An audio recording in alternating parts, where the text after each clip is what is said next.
the single most important thing to me in the stock market for anyone is to know what you own. I'm amazed how many people own stocks. They would not be able to tell you why they own it. They couldn't say in a minute or less why they own it. Actually, if you really press them down, they'd say the reason I own this is the sucker's going up. I mean, that's the only reason. That's the only reason they own it. And if you can't explain, I'm serious, you can't explain to a 10-year-old in 2 minutes or less why you own a stock, you shouldn't own it.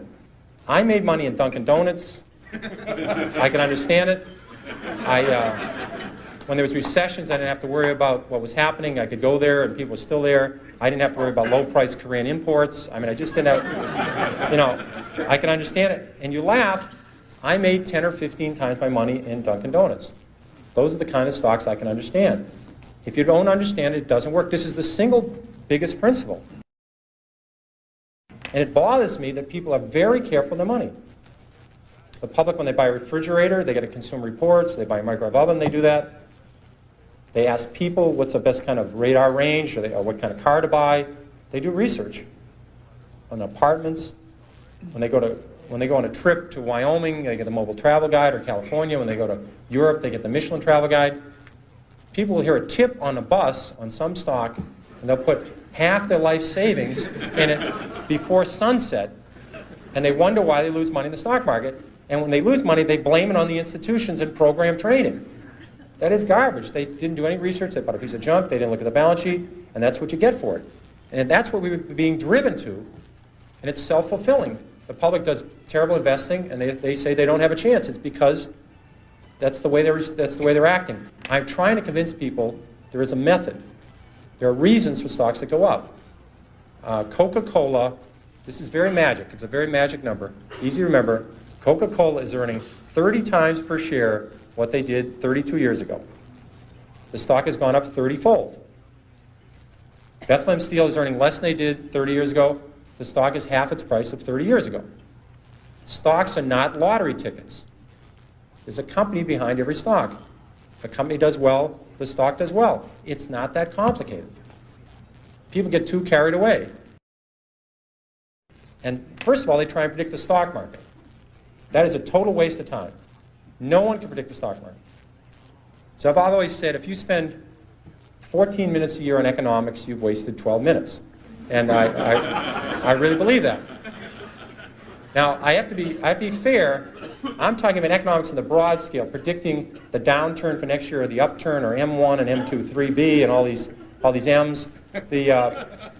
I'm talking about economics. To me, is when you talk about scrap prices. When I own auto stocks, I want to know what's happening to used car prices. When used car prices are going up, it's a very good indicator. When I own hotel stocks, I want to know what hotel occupancy is about. When I own chemical stocks, I want to know what's happening to the price of ethylene. These are facts. If aluminum inventories go down 5 straight months, that's relevant. I can deal with that. Home affordability, I want to know about when I own Fannie Mae, or I own a housing stock. These are facts. There are economic facts and there's economic predictions. And economic predictions are a total waste. But you should study history, and history is the important thing you learn from. What you learn from history is the market goes down. It goes down a lot. The math is simple. There's been 93 years a century. This is easy to do. The market's had 50 declines of 10% or more. So 50 declines in 93 years. About once every 2 years, the market falls 10%. We call that a correction. That means, that's a euphemism for losing a lot of money rapidly. But we call it a correction. And so 50 declines in 93 years, about once every 2 years, the market falls 10%. Of those 50 declines, 15 have been 25% or more. That's known as a bear market. We've had 15 declines in 93 years. So every 6 years, the market's going to have a 25% decline. That's all you need to know. You need to know the market's going to go down sometime. If you're not ready for that, you shouldn't own stocks. And it's good when it happens. If you like a stock at 14 and it goes to 6, that's great. You understand the company, you look at the balance sheet and they're doing fine, and you're hoping to get to 22 with it. 14 to 22 is terrific. 6 to 22 is exceptional. So you take advantage of these declines. They're going to happen. No one knows when they're going to happen. It would be people tell you about it after the fact that they predicted it, but they predicted it 53 times.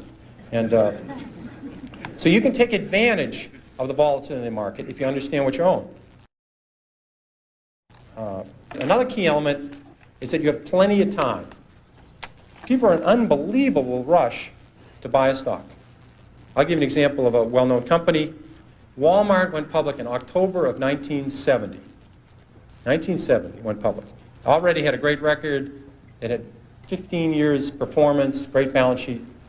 You could have waited 10 years saying you're a very conservative investor, you're not sure this Walmart can make it. You want to check, you see them operate in small towns, you're afraid they can only make it in 7 or 8 states, you want to wait till they go to more states. You keep waiting. You could have bought Walmart 10 years after they went public and made 35 times your money. If you bought it when they went public, you would have made 500 times your money, but you could have waited 10 years after Walmart went public and made over 30 times your money. You could have waited 3 years after Microsoft went public and made 10 times your money. Now, if you knew something about software, I know nothing about software. If you knew something about software, you would have said, these guys have it. I don't care who's going to win, Compaq, IBM. I know who's going to win Japanese computers. I know Microsoft, MS-DOS is the right thing. You could have bought Microsoft. Again, I'm repeating myself, stocks are not a lottery ticket. There's a company behind every stock.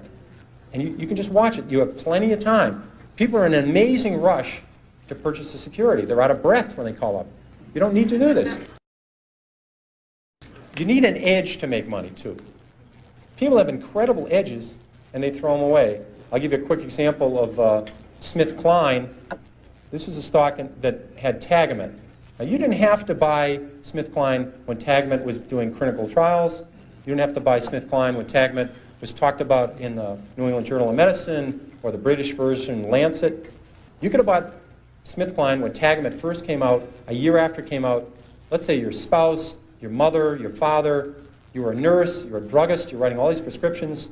Tagamet was doing an amazing job of curing ulcers, and it was a wonderful pill for the company because if you just stopped taking it, the ulcer came back. See, it would have been a crummy product if you took it for $1 and it went away, but it was a great product for the company. But you could have bought it 2 years after the product was on the market and made 5 or 6 times your money. I mean, all the druggists, all the nurses, all the people, millions of people saw this product. And they're out buying oil companies, or drilling rigs, It happens. And then 3 years later or 4 years later, Glaxo, even a bigger company, it's a huge company, a British company, brought out Zantac, which was a better, at that time, an improved product. And you could have seen that take market share, do well. You could have bought Glaxo and triple your money. So you only need a few stocks in your lifetime. They're in your industry.